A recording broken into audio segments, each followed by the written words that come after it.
क्या भारत ने पाकिस्तान से सिंधु जल संधि को हमेशा के लिए तोड़ दिया है? क्या पाकिस्तान की फसलें सूखेंगी और प्यासा रहेगा उसका हर शहर? आज की इस वीडियो में आपको मिलेंगे इन सवालों का जवाब जो पाकिस्तान को बेचैन कर रहा है और भारत को ताकतवर बना रहा है। नमस्कार, मैं राहुल गोयल और आप देख रहे हैं वॉइस ऑफ इंडिया। 22 अप्रैल 2025 जम्मू कश्मीर के पहलगांव में हुए आतंकी हमले के बाद से भारत और पाकिस्तान के संबंध बेहद खराब हो चुके हैं।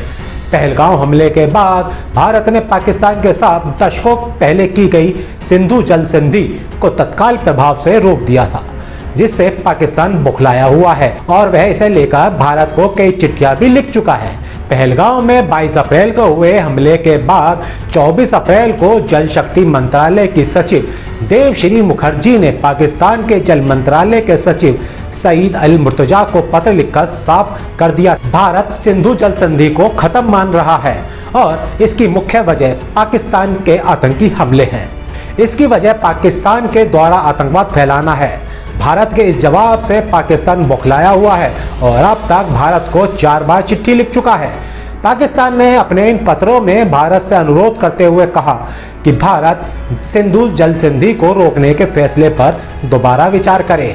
पाकिस्तान के जल मंत्रालय के सचिव सईद अली मुर्तजा ने सिंधु जल संधि रोकने के फैसले को बदलने के लिए पहला पत्र ऑपरेशन सिंदूर से पहले मई के पहले सप्ताह में लिखा था। उसके बाद पाकिस्तान के जल मंत्रालय के सचिव ने 3 और पत्र लिखकर भारत से गुहार लगाई कि सिंधु जल संधि को बरकरार रखा जाए। अब जल शक्ति मंत्रालय ने सभी पत्रों को विदेश मंत्रालय को भेज दिया है, लेकिन भारत का रुख इस मामले में काफी साधा हुआ है और साफ है।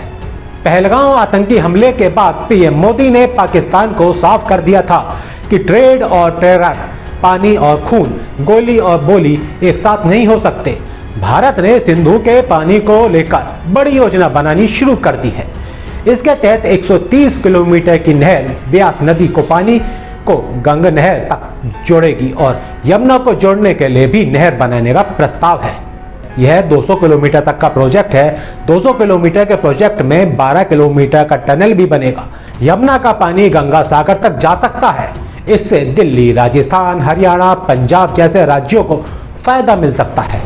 मोदी सरकार के मुताबिक परियोजना पर तेजी से काम चल रहा है। 2 से 3 साल के भीतर पूरा कर लिया जाएगा। सिंधु के पानी को लेकर पूरे प्रोजेक्ट का डीपीआर जल्द ही बनेगा। सूत्रों के अनुसार सिंधु जल संधि के कारण पाकिस्तान की रबी की फसल बर्बाद हो सकती है, लेकिन खरीफ पर कोई ज्यादा असर नहीं पड़ेगा। इस संधि के रुकने से पाकिस्तान में केवल फसलों पर ही नहीं, जनजीवन पर भी प्रभाव पड़ेगा। पीने के पानी का संकट खड़ा हो जाएगा। सिंधु नदी बेसिन में पनबिजली परियोजना की मौजूदा क्षमता का भारत 5वां हिस्सा भी उपयोग नहीं कर पाया है। सिंधु जल संधि के तहत पश्चिम की जो 3 नदियां हैं, चिनाब, झेलम और सिंधु, उनमें भारत जितना निर्माण कर सकता है उसमें मात्र 3482 मेगावाट विद्युत उत्पादन की क्षमता है, जबकि इस क्षेत्र की नदियों में भारत के लिए पनबिजली से 20,000 मेगावाट उत्पादन करने की क्षमता है। वैसे भारत को पश्चिमी नदियों पर run of the river ROR परियोजना के जरिए पनबिजली बनाने का अधिकार सिंधु जल संधि में भी मिला हुआ था, लेकिन इसके लिए नियम और शर्त ऐसी रखी गई थी जिनका पालन करना आसान नहीं रहा, क्योंकि पाकिस्तान ने कभी ऐसा होने नहीं दिया। हर प्रोजेक्ट में अड़ंगा लगाता रहा। रन ऑफ द रिवर का मतलब है नदियों के प्राकृतिक बहाव का उपयोग करके बिजली बनाना या अन्य उपयोग के लिए इस्तेमाल करना, जबकि ये संधि भारत को सिंधु बेसिन की इन 3 नदियों के बहाव बदलने या स्टोरेज करने की इजाजत तो नहीं ही देती थी। हालांकि अब संधि पर ब्रेक लग गया है और सरकार की ओर से जो संकेत मिल रहे हैं उससे साफ है कि वह सिंधु बेसिन की 3 पश्चिमी नदियों के पानी का भी बड़े पैमाने पर बहाव बदलने और उसे बड़े डैम और जल संचय बनाकर स्टोरेज करने को लेकर काफी तत्पर है। सरकार पहले ही जल के बहाव को मोड़ने के लिए नदियों से गाद निकालने और स्थानीय भंडारण क्षमता बढ़ाने की योजना का संकेत दे चुकी है। अब सरकार की कोशिश होगी कि मौजूदा डैम की ऊंचाई बढ़ाए, नए जल संचयों का निर्माण करे और जहां आवश्यक हो नदी की धाराओं का रुख मोड़ने पर भी काम आगे बढ़ाए। किशनगंगा, रतले, पाकल, दूल और तुलबुल परियोजनाओं पर भी तेजी से काम होगा।